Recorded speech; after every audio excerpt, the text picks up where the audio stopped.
Shalom, chères spectatrices, chers spectateurs. Alors, vous voudrez bien savoir par quoi commencer quand on fait Teshuvah et lorsque l'on part de zéro.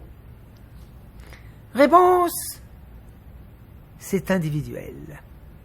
On part de ce qu'on réussit. On part du facile au difficile. Vous prenez un papier,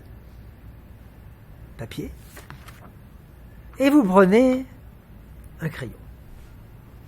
Et vous faites une liste de tous les points sur lesquels vous devez faire Teshuvah. Liste qui comporte 10 éléments, 20 éléments, 20 éléments, 30 éléments, etc. Après, cette liste, vous la classez du facile au difficile. Me lever tous les matins à la prière, c'est facile.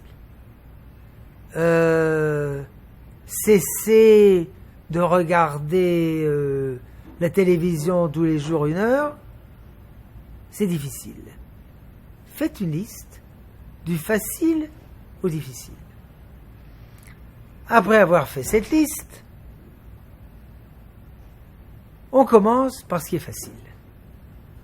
Ça vous mettra 1 jour, 2 jours, 1 semaine.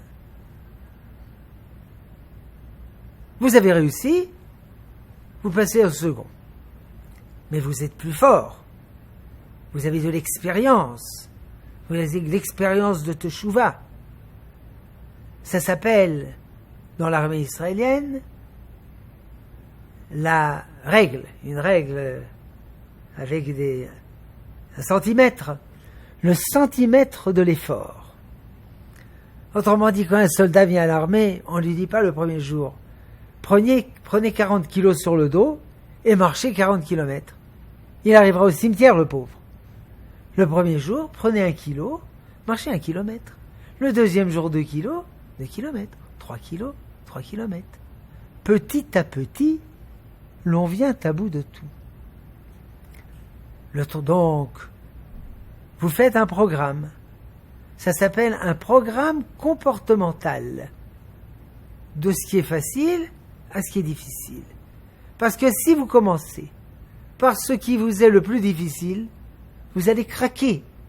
Et alors vous allez être sombré dans le désespoir. J'arriverai jamais. Non, la preuve, petit à petit. Donc, par quoi commencer quand on fait Teshuvah et l'on part de zéro? De ce qui est le plus facile de faire Teshuvah. Mettons 1 semaine, 3 jours, vous vous fixez, et après, 2e, 3e, et comme ça, petit à petit, on fait des progrès. On ne peut pas faire des bons. Quand on fait des bons, après, on risque de retomber en arrière. Comme les gens qui veulent faire une diète, alors ils pèsent 100 kilos, et puis après tout à coup ils pèsent 60 kilos, et puis le surlendemain ils pèsent 150 kilos. Parce qu'ils ont voulu opérer un bond. On ne fait pas de bond. Tout à coup, on progresse étape par étape, lentement, mais sûrement. Qui, donc, shalom, bonne chance, chers spectateurs, chères spectatrices de l'Institut Lucien Di Mahon Meir.